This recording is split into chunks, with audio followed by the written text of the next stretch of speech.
The throne room stretched wider than most planetary capitals. Obsidian pillars reached toward a ceiling lost in shadows, and between them stood the conquered. Representatives from 847 worlds knelt in perfect rows, their heads bowed before the Crimson Throne. Upon that throne sat King Thrazul the Eternal, his forearms draped across armrests carved from the cores of dead stars. Admiral Krevoth approached through the sea of subjugated aliens. His scales gleamed under the red light, and his uniform bore medals from 2 centuries of flawless victories. He carried a data tablet that glowed with soft blue light. "My king," Krevoth said, lowering himself onto one knee. "The scout ships have returned from the outer rim. Sector 773. They have found another world." Thrazul's eyes, black as the void between stars, fixed upon his admiral. "Tell me of this world." "They call it Earth, my king, a blue planet with vast oceans. The dominant species calls themselves humans. They are primitive, divided into hundreds of small nations that war among themselves. Their space travel uses chemical combustion. Their weapons throw small pieces of metal using explosive powder. They have discovered nuclear fission but barely use it." A sound like grinding stone echoed through the throne room. The king was laughing. "Chemical rockets?" Thrazul rose from his throne. "Metal projectiles?" "Admiral, my ancestors used such things 10,000 years ago. Before we learned to fold space. Before we learned to split atoms with our minds." The other advisors joined their king's laughter. General Vextar, whose army had crushed the rebellion on Kronos Prime, stepped forward. "My king, this world is not worth your attention. Send a single cruiser. Let them surrender when they see our power." But Thrazul raised one of his 4 hands and silence fell like a hammer.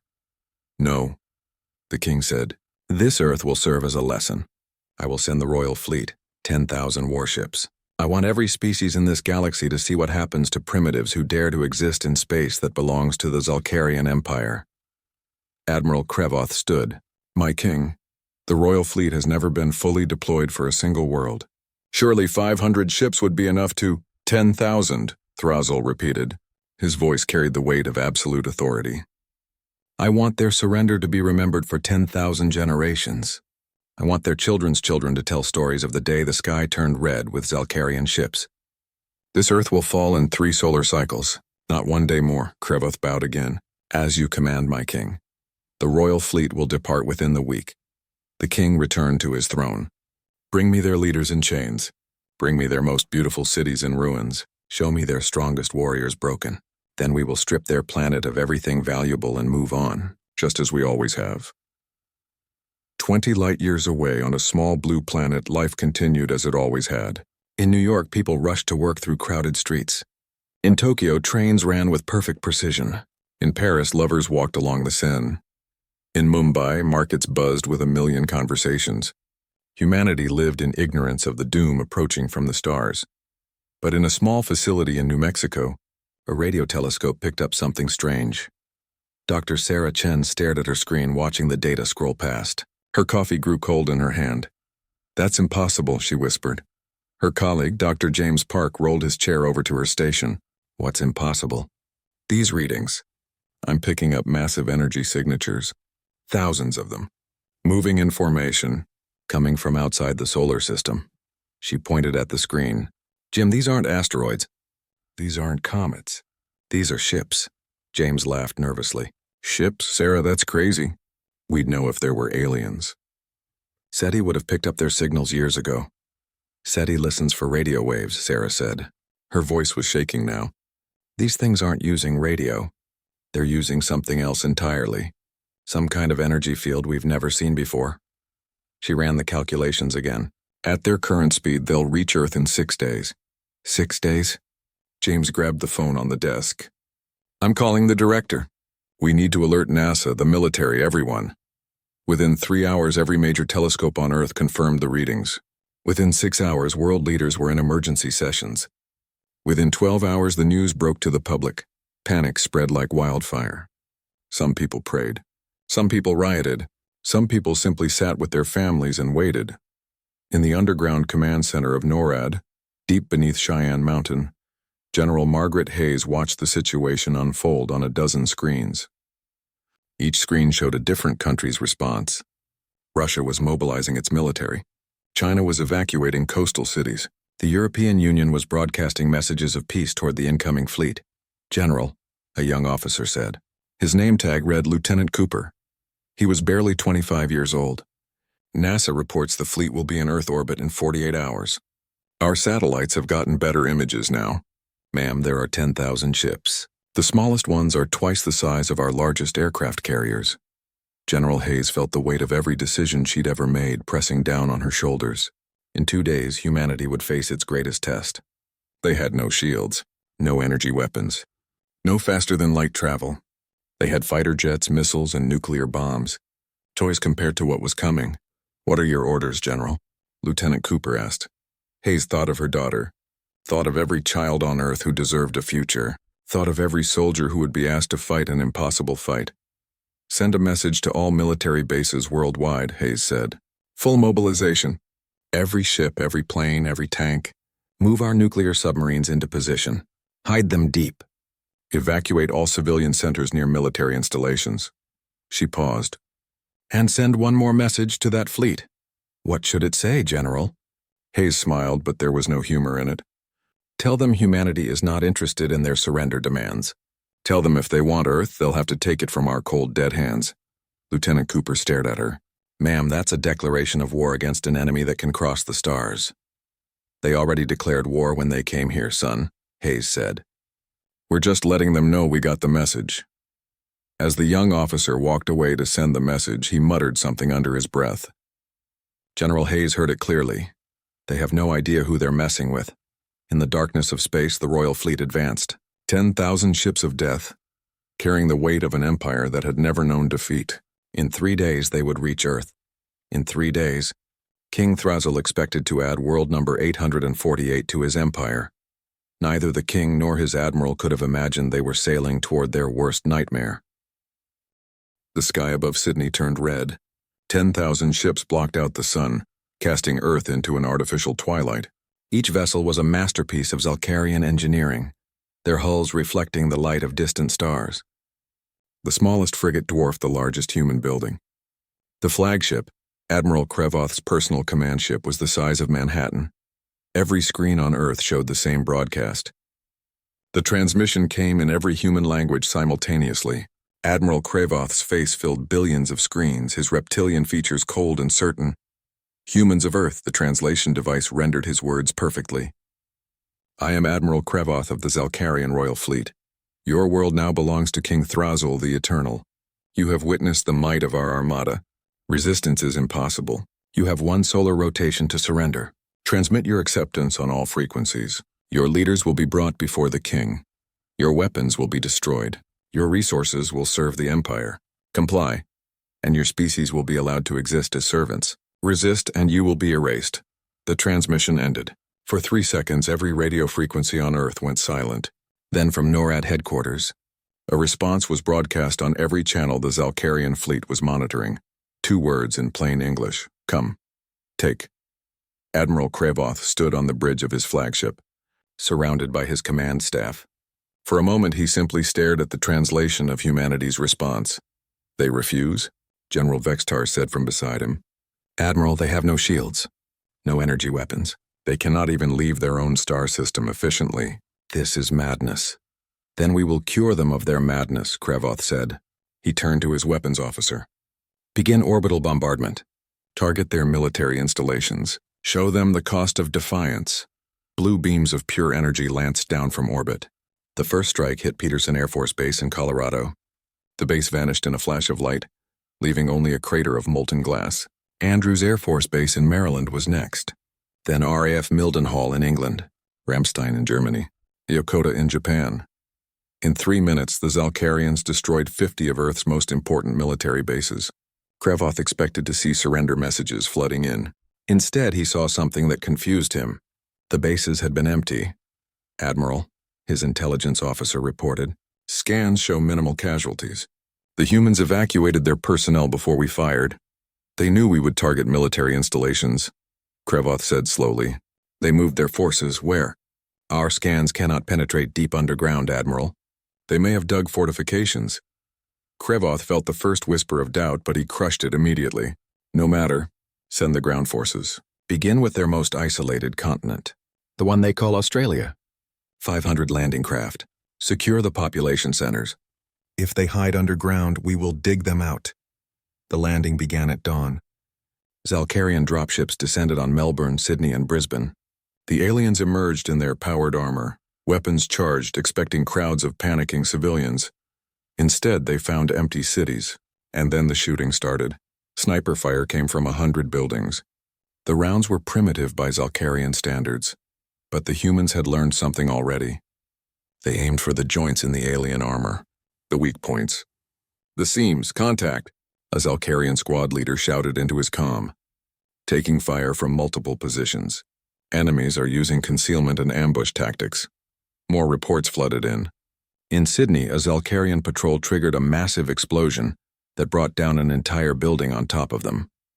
In Brisbane, humans used their own vehicles packed with explosives as weapons, driving them into landing craft. In Melbourne, sewers that the aliens had ignored suddenly erupted with human soldiers firing captured Zalcarian weapons. Krevoth watched the battle reports with growing frustration. They do not hold ground. They do not form battle lines.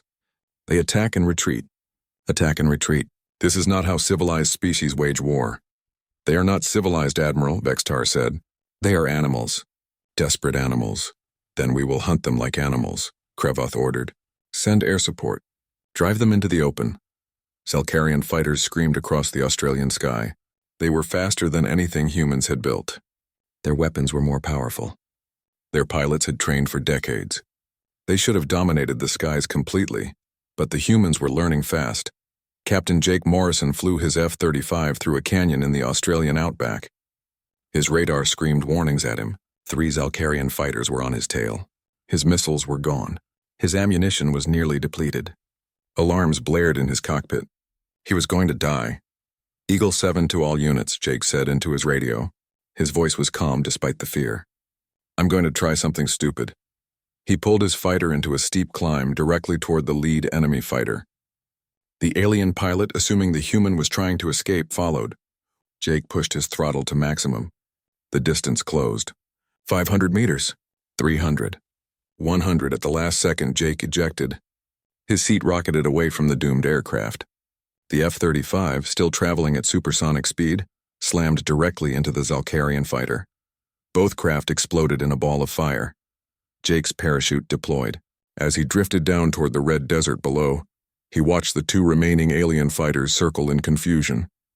Then they flew away, probably to report what they'd seen. Jake landed hard, rolled, and immediately started running toward the emergency beacon he'd activated. As he ran, he thought about what he'd done. He'd destroyed a craft worth probably $1 billion in alien technology. He'd sacrificed a fighter jet that America had spent millions on. But he'd killed one of them.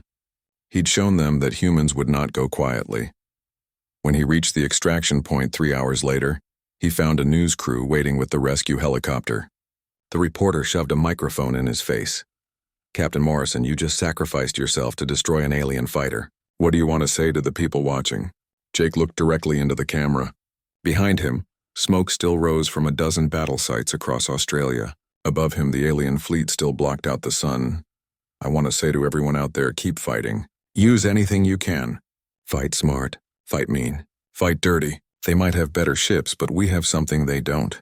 He paused. We're not afraid to die for our home. The clip went viral across every remaining internet connection on Earth.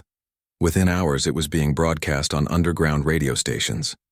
Within a day, it had been translated into every language and was playing in bunkers across 6 continents. Admiral Krevoth watched the footage from his command ship. He watched the human pilot sacrifice himself without hesitation. He watched the human's face as he spoke those final words. Admiral, his chief of intelligence said quietly, our ground forces report 70% higher casualties than projections. The humans are not fighting in formation. They are using improvised explosives. They are targeting our supply lines. The officer paused, searching for words. They are fighting like they have nothing to lose. Because they do have nothing to lose, Krevoth said. We told them we would conquer their world. We gave them no alternative. We thought this would break them. He watched the human pilot's eyes again on the screen. We were wrong. For the first time in 200 years of military service, Admiral Krevoth felt something he had never experienced in battle. Not quite fear, not yet, but something close to it, respect. 3 months had passed since the Zalkarian fleet arrived. They controlled 30% of Earth's surface, mostly in areas they'd secured early, but the cost had been terrible.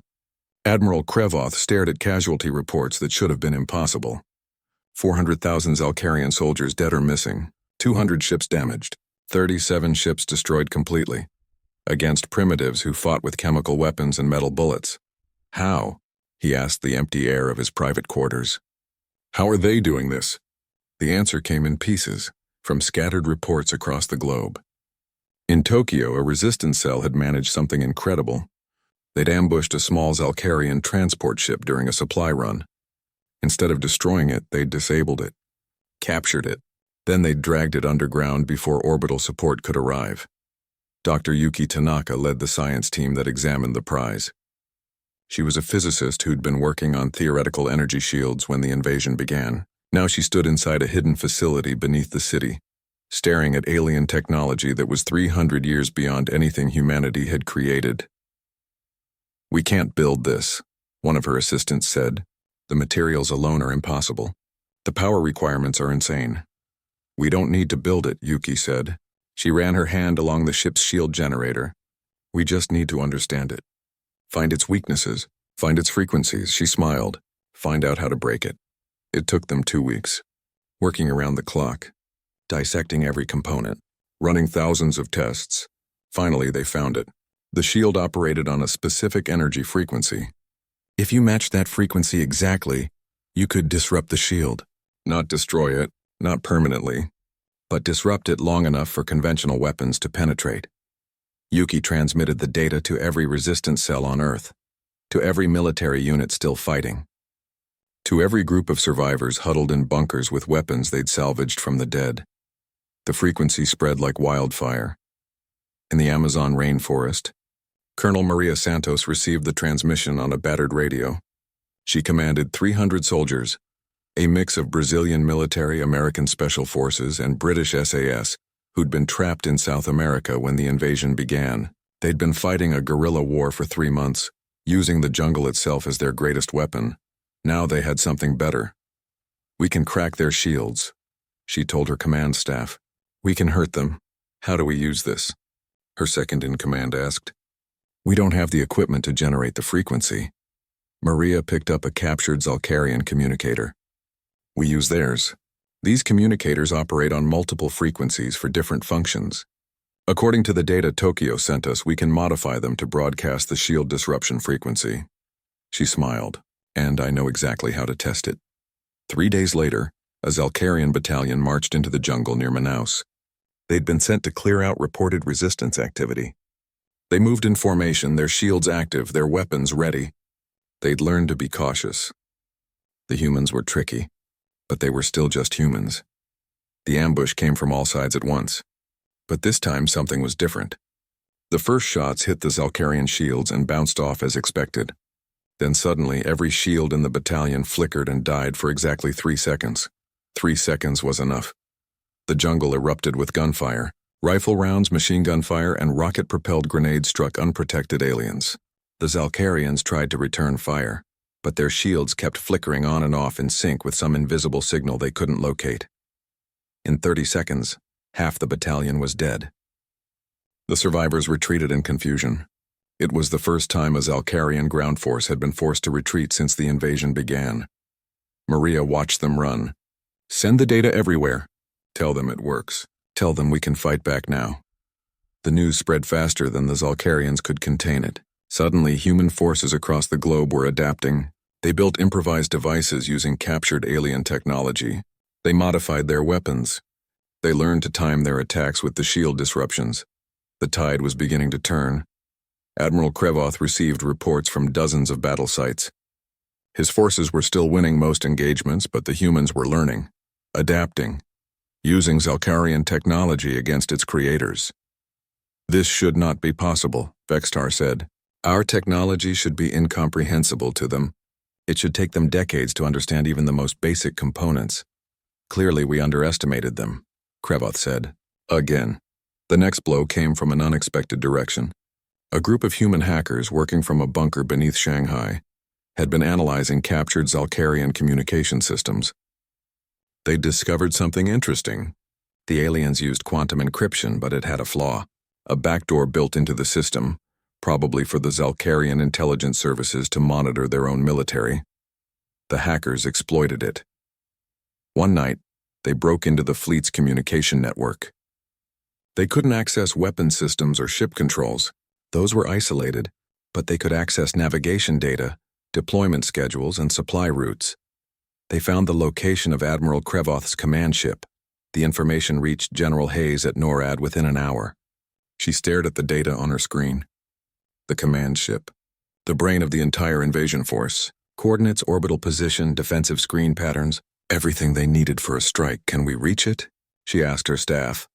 We have 6 modified nuclear missiles ready, her weapons officer reported. We've been saving them for an opportunity like this. The Shanghai hackers also sent data on the command ship's shield frequency. If we can disrupt it even for a moment, the missiles might penetrate. Might? Hayes asked. Ma'am, we're trying to attack a ship in orbit with missiles designed for ground targets. We're using technology we barely understand to disrupt shields we didn't know existed 6 months ago. Might is the best I can give you. Hayes thought about every soldier who died in 3 months of fighting, thought about every city that had been bombed, thought about humanity's future hanging by a thread. Might is good enough, she said. Prepare the strike. Coordinate with all ground forces. When we hit that ship, I want every resistance cell on Earth to attack simultaneously. Make them think the entire planet is rising up at once. That's exactly what we'll be doing, General, her aide said quietly. Hayes nodded. Then let's do it. Show these aliens what happens when you back humans into a corner. The attack was scheduled for dawn. Across Earth, resistance fighters prepared. Soldiers checked their weapons. Engineers armed their improvised explosives. Hackers positioned themselves at captured alien terminals, ready to cause chaos in Zalcarian communication networks. In orbit, Admiral Krevoth stood on the bridge of his command ship, unaware of the storm approaching. He was reviewing invasion progress reports. They'd secured key cities, destroyed major military installations, killed millions of humans. But they hadn't broken humanity's spirit. If anything, the humans fought harder with each passing day. It was unlike anything in Zalcarian history. Conquered species surrendered. They accepted their fate. They didn't keep fighting when victory was impossible. Admiral, his communications officer said, we're detecting unusual activity across the planet. Multiple resistance cells mobilizing. Communication traffic increasing. It's like they're coordinating something. Krevoth felt ice in his veins. Raise shields to maximum. Recall all patrol craft. Prepare defensive. 6 trails of fire rose from Earth's surface. 6 nuclear missiles, their paths calculated by the best minds humanity had left. As they climbed toward orbit, ground-based transmitters broadcast the shield disruption frequency toward the command ship. The flagship's shields flickered. For 3 seconds, they dropped completely. The missiles struck in perfect synchronization. 6 nuclear explosions blossomed against the hull of the command ship. The vessel shuddered. Alarms blared. Secondary explosions rippled through the lower decks. Krevoth grabbed his command chair as the ship tilted. Damage report. Shields are down! Hull breaches on decks 12 through 18. We've lost main propulsion. Life support is critical in sections A through D. For the first time in his life, Admiral Krevoth knew fear. Real, genuine fear. The humans had struck at his heart. They'd wounded the invincible royal fleet. On Earth, General Hayes watched the command ship burning in orbit. She smiled grimly. Now, she said, hit them everywhere. Show them what we're really made of. The counterattack had begun. The command ship limped in high orbit, trailing debris and atmosphere. Admiral Krevoth had moved his flag to a secondary vessel, but the damage was done. The humans had proven they could reach out and touch the fleet itself. No Zalcarian invasion in history had suffered such a blow, but humanity wasn't finished. Not by a long shot. In a reinforced bunker beneath the Swiss Alps, the leaders of United Earth Command gathered around a holographic display.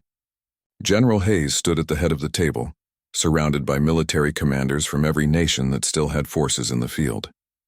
The distinctions between countries had become meaningless.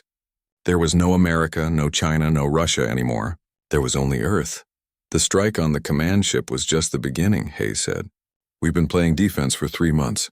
Surviving, learning, adapting, now we go on the offensive. She gestured at the hologram, which showed Earth's orbit crowded with Zalkarian ships. Operation Thunderstrike. We hit them with everything we have, all at once, everywhere. Colonel Chen of the Chinese Air Force spoke up. General, we've salvaged 43 Zalkarian fighters from crash sites. Our pilots have been training in them.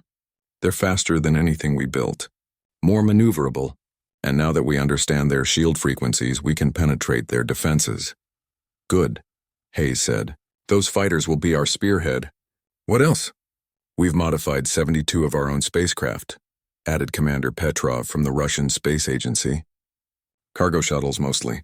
They're not designed for combat, but we've armed them with nuclear weapons and programmed them as autonomous drones, kamikaze craft. The Japanese pilots who rammed their planes into our enemies in World War II called themselves kamikaze, said General Sato of the Japanese Self-Defense Force. Divine wind. Perhaps these drones will be a divine wind for humanity. Hayes nodded solemnly. We also have ground forces ready to strike at every Zalkarian-held position simultaneously. When the space battle begins, we attack on the surface, force them to split their attention. We need to overwhelm them. What about the command ship? Someone asked. It's damaged, but Krevoth is still in command. He's probably moved to another vessel. Hayes smiled coldly. That's exactly what we're counting on. Our hackers in Shanghai have tracked him. He's aboard the secondary command vessel, the Retribution. We know where he is, and we're going to pay him a visit. The plan was insane, suicidal, but it was also humanity's best chance. They would launch everything they had in one massive coordinated strike. If they failed, the war was over. If they succeeded, they might just turn the tide permanently. When do we launch? Chen asked. Tomorrow at dawn, Hayes said. Spread the word to every fighter who's still breathing. Every soldier with a gun. Every pilot who can fly. Tomorrow we take back our world. The preparation took 24 hours.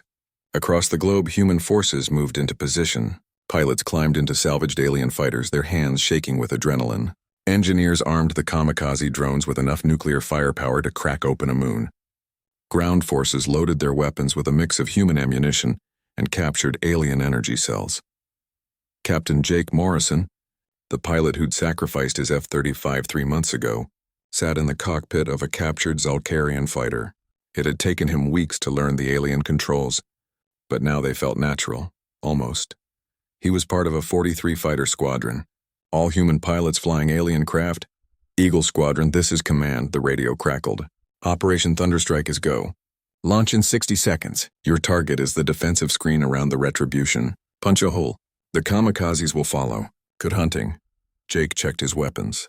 Alien plasma cannons, missile pods loaded with captured alien ordnance, and one small nuclear warhead, just in case he needed to make another sacrifice.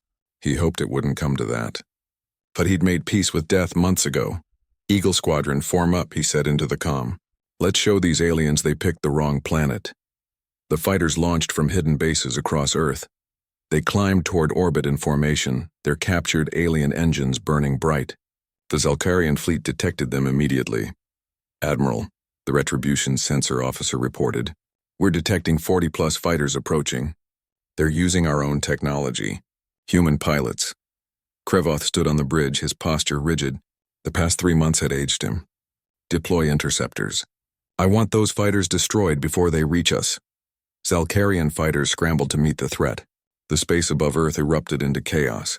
Human pilots flying alien ships fought against aliens flying those same ships. It was a strange, twisted mirror match. But the humans had one advantage. They'd been taught to fight dirty. Jake dove through a stream of plasma fire. His shields flickered as they absorbed glancing hits. He locked onto a Zalkarian fighter and fired. His plasma cannons lit up the void. The enemy fighter exploded in a silent ball of fire. Eagle 2, splash one bandit, he called. Around him, the battle raged. Human pilots were dying, but they were taking Zalkarians with them.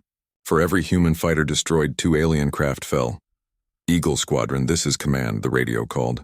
You've drawn their fighters away from the Retribution. Kamikazes launching now. Get clear. The kamikaze drones came in waves.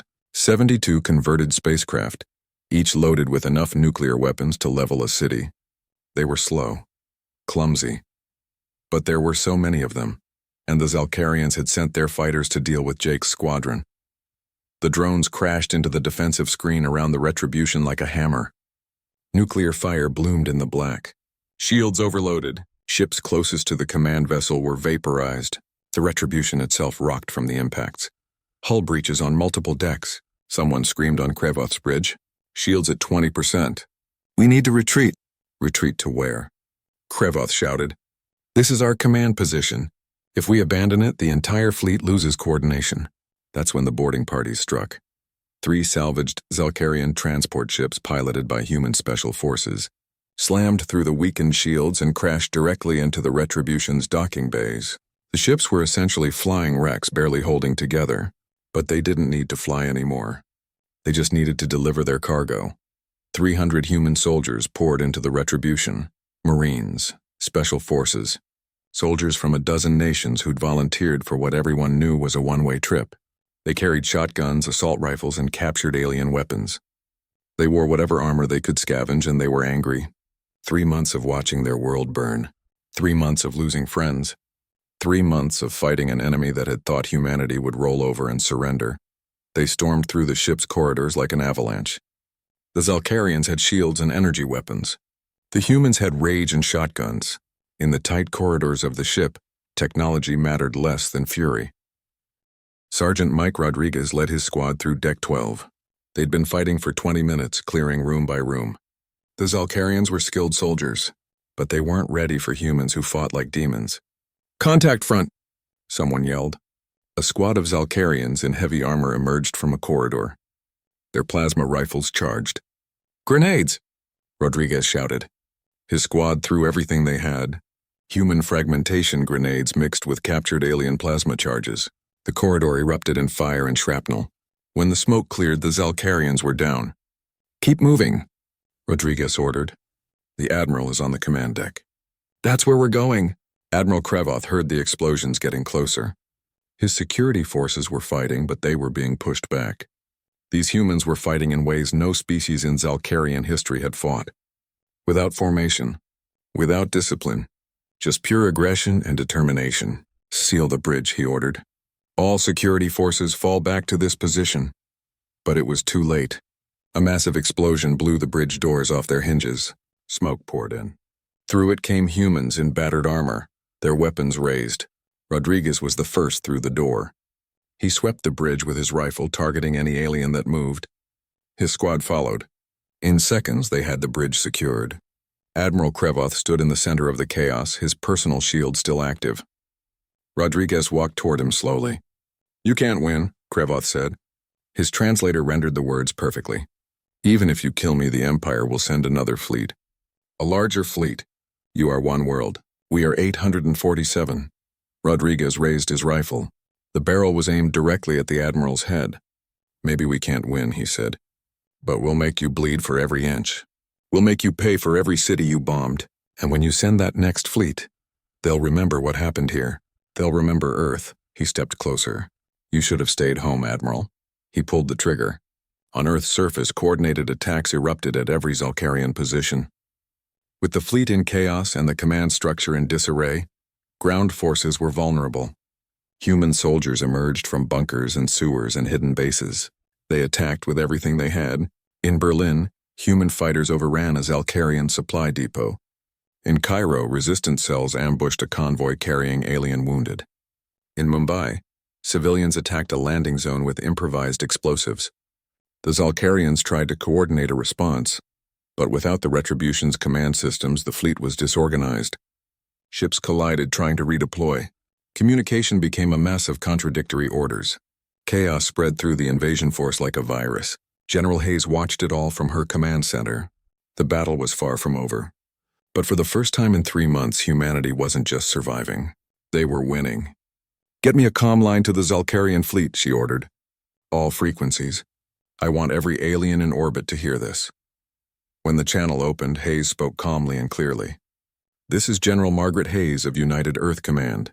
Your admiral is dead. Your command ship is captured. You came here thinking we were primitives who would surrender. You were wrong. This is your only chance to retreat. Leave our system. Tell your king what happens when you underestimate humanity. The next time we meet, we'll be ready for you. The transmission ended. For a long moment, nothing happened. Then slowly, Zalcarian ships began to move. Not toward Earth, away from it. The royal fleet was retreating. The throne room was silent. For the first time in 10,000 years, King Thrazul the Eternal did not hear the sounds of subjugated species bowing before him. His advisors stood frozen, watching the holographic display that showed the ruins of the royal fleet. Of 10,000 ships, fewer than 3,000 remained functional. 7,000 had been destroyed or damaged beyond repair. The command ship was captured, Admiral Krevith was dead, and the surviving vessels were limping back towards Zalcarian space in disarray. One primitive world, one species that barely understood space travel. They had done what 847 conquered civilizations had failed to do. They had defeated the royal fleet. "This is impossible," General Vextar whispered. They had no shields, no energy weapons, no faster-than-light capability. They had something better, said Commander Zixal, the intelligence officer who'd been reviewing battle recordings for days. They had rage, desperation, and they adapted faster than any species we've ever encountered. He brought up footage of the Retribution's final moments. "Look, they used our own technology against us within months. They learned our shield frequencies. They captured our weapons. They flew our fighters better than some of our own pilots." The king watched as human soldiers stormed through his flagship's corridors, watched as they fought with primitive projectile weapons against Zalcarian energy rifles, watched as they won through sheer ferocity. "They turned our weapons against us," Thrazul said slowly. "They sacrificed themselves without hesitation. That pilot who crashed his craft into our fighter, the boarding parties who knew they would die, they fought like," he searched for words, "like they had nothing to lose." "Because they didn't, my king," Zixal said. "We told them we would conquer their world. We gave them no choice but total resistance. We thought this would break them. Instead, it united them." The king sat back on his throne. For hours, he said nothing. His advisors waited in silence. Finally, he spoke. "Assemble the War Council. We will discuss our next invasion. A larger fleet. More ships. We will crush these humans and make an example of their world." But General Vextar did something he had never done before. He stepped forward and spoke against his king. "My king, I must counsel against this action." The throne room went deathly silent. To question the king was unthinkable. Thrazul's eyes fixed on his general with deadly focus. "You dare contradict me?" Vextar bowed deeply, but he did not back down. "My king, I have reviewed every battle recording, every tactical analysis, every report from the survivors. If we send another fleet to Earth, we will lose again." "Impossible. We are the Zalcarian Empire. We have conquered 847 worlds," Vextar interrupted. "Yes, my king. But those species surrendered when they saw our power. The humans did not. They cannot surrender. It is not in their nature." He gestured to the holographic display. "Look at their history, my king. They have been at war with themselves for their entire existence. They know nothing but conflict. They are not prey animals who submit to predators. They are apex predators themselves." Commander Zixal stepped forward as well. "General Vextar is correct, my king. I have studied their history. They fought wars that killed millions of their own kind. They developed weapons capable of destroying their entire planet.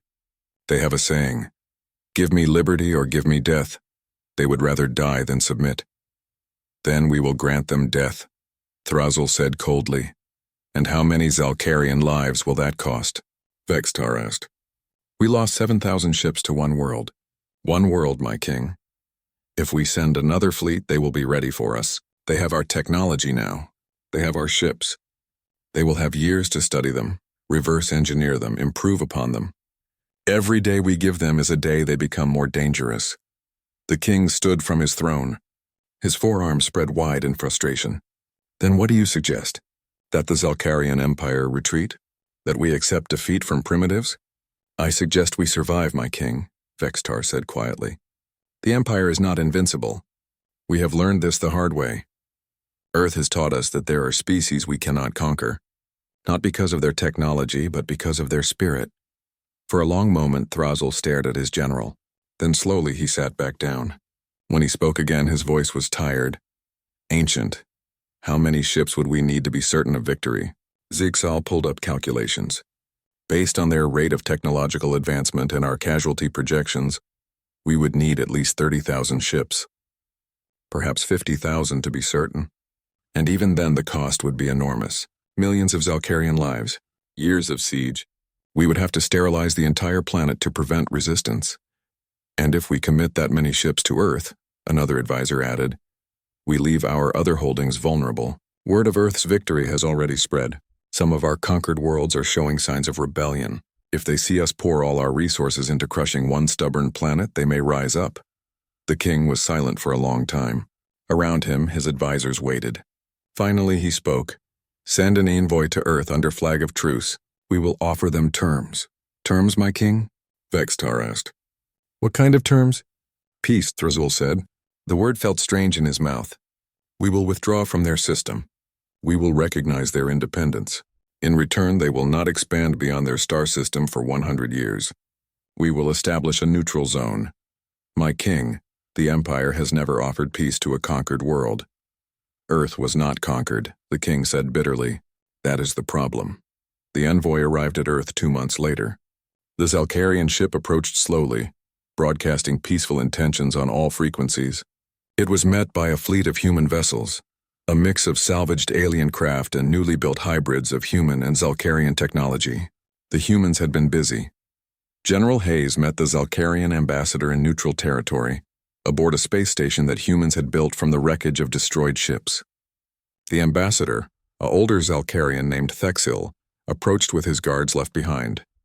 General Hayes, Thexil said, I bring terms from King Thrazul the Eternal. I'm listening, Hayes said. She stood with her arms crossed, flanked by soldiers who had fought through the invasion.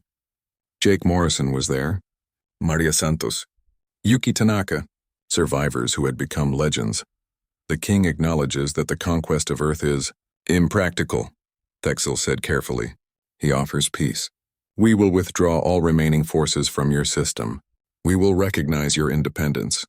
We will establish a neutral zone around your star. In return, you will not expand beyond your system for 100 years. Hayes laughed. It was not a pleasant sound. So we stay in our cage while you lick your wounds and maybe come back when you're ready? No. No? Thexil looked confused.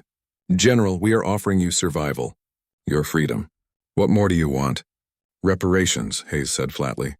Your king destroyed our cities, killed millions of our people. You're going to pay for the reconstruction, technology transfers, your advanced medicine, your manufacturing methods, your agricultural systems. You're going to help us rebuild, and you're going to do it while we keep every ship we captured, every piece of technology we took from your dead. The king will never agree to this, Thexil said. Then the king can send another fleet, Hayes replied, and we'll destroy that one too. But this time we'll be ready from day one. We'll have your shields, your weapons, your ships, and we'll have had months to prepare. She leaned forward. Your king thought we were easy prey. He learned better.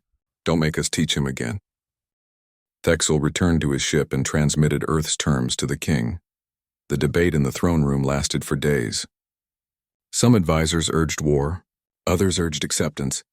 In the end, mathematics won the argument. The cost of another invasion was simply too high.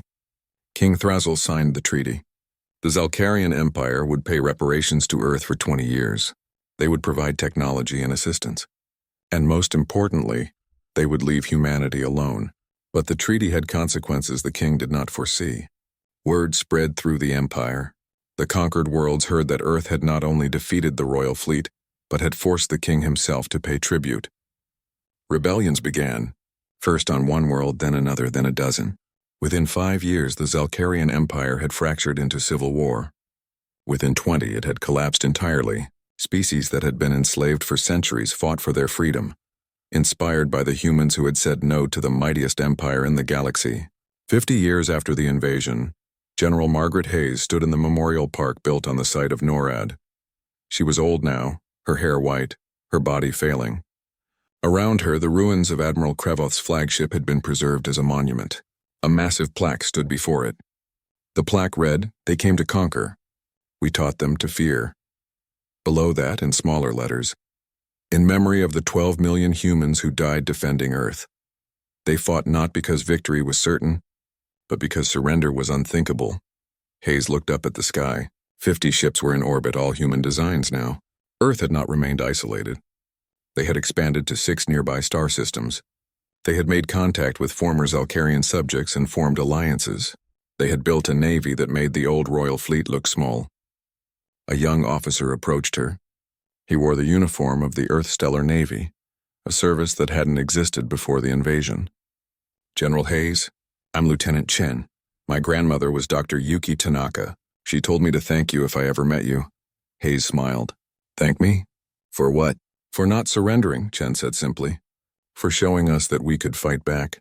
My grandmother said you taught humanity something important that day." "What's that?" "That we're not victims waiting for someone to save us. We're survivors who save ourselves." He saluted crisply. "The galaxy learned that lesson the hard way." Hayes returned the salute. She thought about Admiral Krevoth, dead 50 years now, about King Thrasil, whose empire had crumbled, about the arrogance that had led them to Earth expecting an easy conquest. "They should have stayed home," she said quietly. The young lieutenant smiled.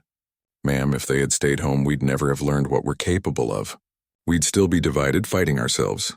They united us. They forced us to reach for the stars. They made us stronger." Hayes nodded slowly. It was true. The invasion had been humanity's crucible. They had emerged from the fire tempered and unbreakable. The Zalcarians had come to conquer Earth. Instead, they had created the one species that would reshape the galaxy. As the sun set over the memorial, Hayes whispered to the wind, "To the ghosts of those who had fallen, to the memory of the enemy who had underestimated them. Thank you for teaching us what we're made of. Thank you for showing us we don't break. And most of all," she smiled, "thank you for losing." Somewhere in the ruins of the Zalcarian Empire, in a palace on a world that no longer bowed to any king, historians recorded the fall of their civilization. They marked the beginning of the end to a single day. The day the royal fleet arrived at Earth. The day arrogance met humanity and humanity won.